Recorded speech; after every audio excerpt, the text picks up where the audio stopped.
Well, it's October the 13th, 2021, and I have a few things to get to today. I'm going to start off with an issue I have with in the border down in the Rio Grande in Texas as one of my topics. But later on, I want to cover a few other points that are around, including one international issue that I think is kind of interesting. Okay, first off, I had an idea, looking at some video about the situation down the Rio Grande and all this smuggling across the river and some of these places, depending on the location. But there are locations down there where the smugglers are bringing people across in like rubber rafts or boats. They're just crowded with, illegal immigrants, children even, including everything else. And basically what was going on is they had Texas State Police and National Guard down there basically trying to intercept the people once they unload on the border and on the Texas side and so forth. And I was looking at that and saying, well, the problem, they're not catching these people too well because they disperse pretty quickly, and once they're ashore it becomes much more complicated. On the other hand, so the first thought I had was, well, let's intercept them in the river, which sounded to me like a pretty good idea. Except that, of course, if you try to capture a raft full of people in the river, you're liable to end up with a bunch of them going in the river, children drowning and all that, real disaster. So that doesn't sound like a politically acceptable solution, for one thing. So then it occurred to me, something kind of reminiscent of some of the tactics that the RAF did during the Battle of Britain, which seemed to be kind of interesting, that might be used. The idea being that the Texas should put a group of people, either police, state police, or National Guard, or some mixture, in boats, patrolling up and down the river at night, presumably with night vision equipment and communication gear and weapons for self-defense, obviously. And the idea is that essentially what you do is, when the first group comes across that you catch, there's really not much to do but let them cross and then try to intercept them like we've been doing right now. However, my thought is to intercept the boat on the way back, because they make multiple trips per night, ferrying people across. So if you can take the smuggler and the raft or boat out of action after their first delivery, for instance, or after early delivery anyhow, then you really create a logjam of people on the Mexico side and really kind of intercept it. And it seemed to me like that would be an interesting tactic to start using. And that way you would maybe start disrupting this flow a little bit more effectively. And it'd be relatively economical. All you have to do is buy a bunch of routine little boats, I think, to do this with. Now, I do know they have some bigger motorboats with state patrol on them and M240 machine guns and stuff like that, and they patrol around too. Which, of course, would be, and there's nothing wrong with that. In fact, more the merrier on that stuff. But I think that just the idea of being out there and intercepting these little rafts on the way back, or little boats on the way back, and putting them out of action along with the smuggler might slow their process up and disrupt it quite a bit. Anyway, that's an idea that I had, and we'll see if I did send a different version of this off to the governor's office, but I'm not sure whether they're paying attention to it or not. But anyway, I thought I'd put that out as an idea. If you like these videos, please subscribe if you haven't already. Give me a like if you like the video, because it helps out with the algorithm. And if you want notifications, you can click the bell if assuming you have a YouTube account. Okay, I get on to the rest of the story. I was mentioning a bunch of other issues that are out there. One that I found rather interesting, I ran across yesterday, and I'm taking this one just a little bit with a grain of salt, but I think it's probably true. Is it looks like that Israel has some kind of serious little operation going on in Azerbaijan.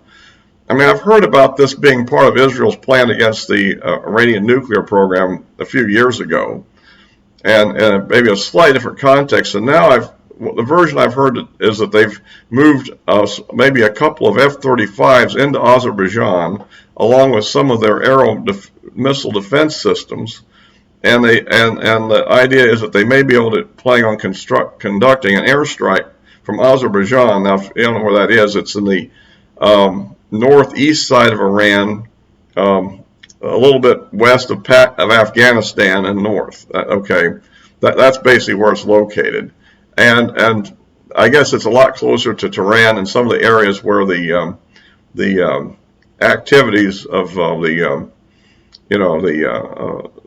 their various facilities where they're trying to enrich uranium and so forth in their nuclear weapon program are located. And so, because the other approach, an Israeli airstrike would have to fly all the way across several countries. I mean, you'd have to fly across, depending on which route you took, perhaps Jordan, Iraq, and then quite a distance into Iran before you got to the target area.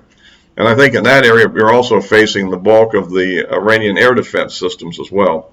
I don't know if this is really true, but there has been a recent major military maneuver by the Iranians on the Azerbaijan border, and there have been clashes between Armenia and Azerbaijan. Of course, now Turkey apparently who has some kind of a positive relationship ethnically and so forth to Azerbaijan's population, is now clearing some minefields that are on the Turkish-Iranian border, I guess in preparation for potential military operations. So apparently there's a counter threat being posed to Iran by Turkey. So anyway, that's all I know about it at the moment. I mean, I've been following this stuff on some of these YouTube channels that cover these kind of events, and it just looks to me like there's a real kind of witch's brew of interactions over there between all the different players. You got the Russian activities in Syria, which are becoming increasingly aggressive.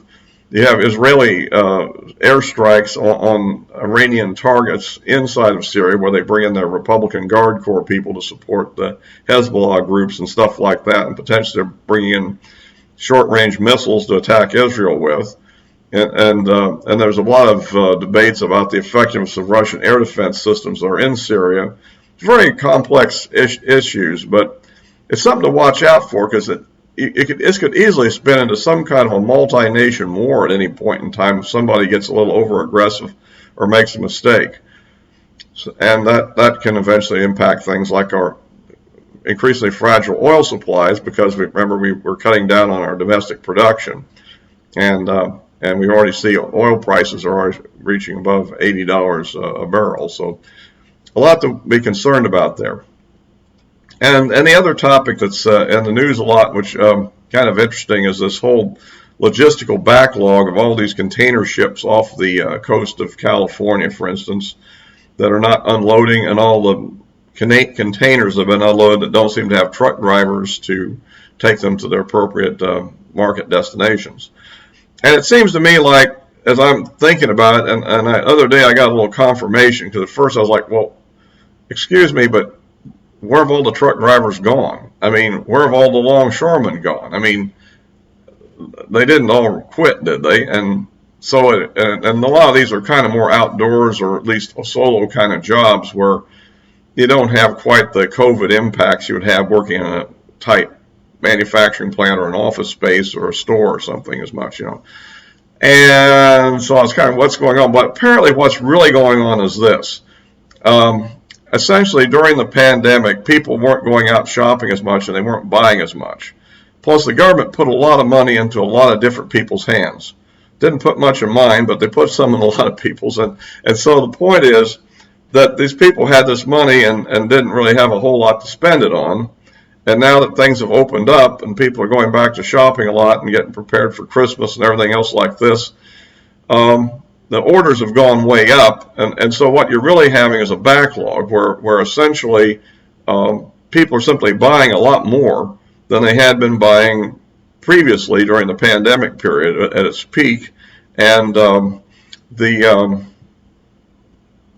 things just back up when that happens. It's sort of like what happens in a gas crunch, where there's a small shortage of gasoline, and then so everybody decides to go out and top off their tank, and all of a sudden the demand goes up, even though the supply has gone down, and now the pumps go completely dry, and it's not available for anybody. It's kind of one of those sort of reactions. And so apparently that's sort of happening for a lot of merchandise right now, and I think that's one of the biggest drivers, where it's actually a higher demand on trucking and on on shipping and so forth than there had been, which has led to a major snarl in the system. If I find out anything different, I'll let you know in a future video, but that's my current read on what's happening. And so while the advice was, okay, go ahead and order now, that's only going to make the problem worse, actually. Although I guess if you want to get it, that's what you're going to have to do, right, to get in line. But at any rate, I just thought that was an interesting little sidelight on the subject. And I guess we've got, we finally got the House has passed the debt limit increase again on a party line vote. I still think for all the Republicans that are mad, remember, not one Republican actually voted to increase the debt limit in either house. So, and what the Senate just decided not to actually impose a restriction. So we got that out of the way for now, at least until December. And of course, the Democrats are still now in a big fight with each other about what goes into their big bill or what and how it will be handled. The hopeful outcome will be, well, barring that the whole thing completely not happening at all, which would be kind of good. The more likely hopeful thing would be that if they stick to a lower number, if they reduce the number of programs for the full 10-year budgetary period, that would actually reduce the long-term debt impact of it. On the other hand, if they decide to do some kind of sneak around, like simply say, well, we're going to do a 5-year budget rather than a 10-year budget, then essentially it's all for show, and it's just as bad as if nothing had happened. So that's something to watch out for as things go forward on that. So at any rate, like I say, I'll wrap this up. I have the addresses of my social media below, and until next time.